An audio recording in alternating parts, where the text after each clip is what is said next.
हूअं त हर माण्हूअ जा बुनियादी मसइला तक़रीबन साॻिया हूंदा आहिनि, पर कुझु वक़्तु पोइ ते नज़र कबी त हर माण्हूअ खे ज़ाती परेशानियूं त हूंदियूं, पर शायदि ई को अहिड़ो मसइलो लभंदो जेको हरनी माण्हुनि जो मसइलो हुजे। पर अॼोके दौर में परेशानियूं त पंहिंजी जाइ ते, पर मजमूई तौर ते बदअमनी, महांगाई, गुर्बत ऐं बेरोज़गारी सभिनी जा हिक जहिड़ा मसइला बणिजी विया आहिनि ऐं हर को माण्हू रुगो माज़ी, हाल ऐं मुस्तक़बिल जी भेट कंदे हथ मथे ते ॾेई वेही रहे थो। हालतूं कहिड़ियूं बि हुजनि, पर ॾुखियो या सुखियो हर माण्हू मैनेज करे वञे थो, जॾहिं त हुन जा असर ज़रूर ज़ाहिर थियनि था। सॼी सूरत हाल में अॼुकल्ह बेक़रारी, निंड जो न अचणु, दिलि जी बीमारियुनि ऐं शुगर जो मर्ज़ मामूल बणिबो पियो वञे। इहे 4 अहिड़ा मसइला आहिनि जेके आलमी तौर ते वबा जी सूरत अख़्तियार कंदा पिया वञनि। मुल्क में बि शुगर ऐं दिलि जी बीमारियुनि जे अंग में ॾींहों ॾींहुं वाधि थींदी पई वञे, जॾहिं त निंड जे न अचण ऐं बेक़रारी में मुब्तला थी केतिरा ई माण्हू डिप्रेशन जो पिणु शिकार थी रहिया आहिनि, जेका ॻणतीअ जोगी ॻाल्हि आहे। पर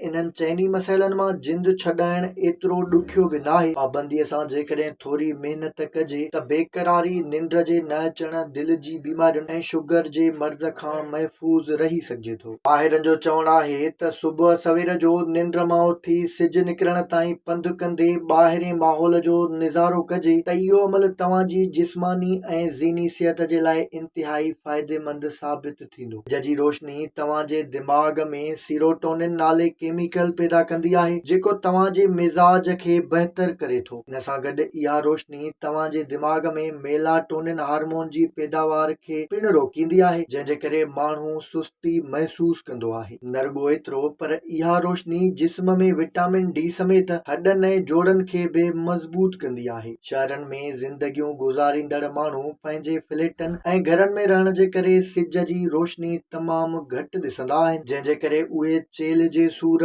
जोड़नि जे सूर, विटामिन डी जी खोट, डिप्रेशन जे मसइलनि ऐं जिस्मानी सुस्ती समेत ॿियनि मसइलनि जो शिकार बणिजी रहिया आहिनि। सिज जे पहिरें किरणनि खे ॾिसण सां अखियुनि जे पुठियां लॻल दिमाग़ जा सेंसर हाइपोथैलेमस खे सिग्नल मोकिलींदा आहिनि, जेको जिस्म जे सुम्हण ऐं जागण खे कंट्रोल कंदो आहे। अहिड़ा सिग्नल्स मिलण जे करे दिमाग़ मेलाटोनिन हार्मोन ठाहिण बंदि करे छॾींदो आहे, जेको जिस्म जी सुस्तीअ जो सबबु हुजे थो। जिस्मानी हरकत सिहत लाइ केतिरी फ़ाइदेमंद आहे, इहो त सभु कंहिंखे ख़बर हूंदी। पहिरें सिज जे किरणनि ऐं सुबुह सवेर जे नज़ारनि में घुमण सां इंसान खे ज़हनी राहत मिलंदी आहे ऐं बेक़रारीअ मां बि छुटकारो मिली वञे थो। पर इन सां गॾु सुबुह सवेर तेज़ पंधु कजे त दिलि जी बीमारी ऐं शुगर जे मर्ज़ में वॾी हद ताईं घटिताई आणे सघे थी। एलिस्टर यूनिवर्सिटी जी प्रोफेसर मेरी मर्फी ॿुधाए थी त 50,000 माण्हुनि ते कयल तहक़ीक़ मां ख़बर पई आहे त जेकॾहिं तव्हां पंहिंजे घुमण जी रफ़्तार वधायो था त तव्हांजी सिहत ते 20 खां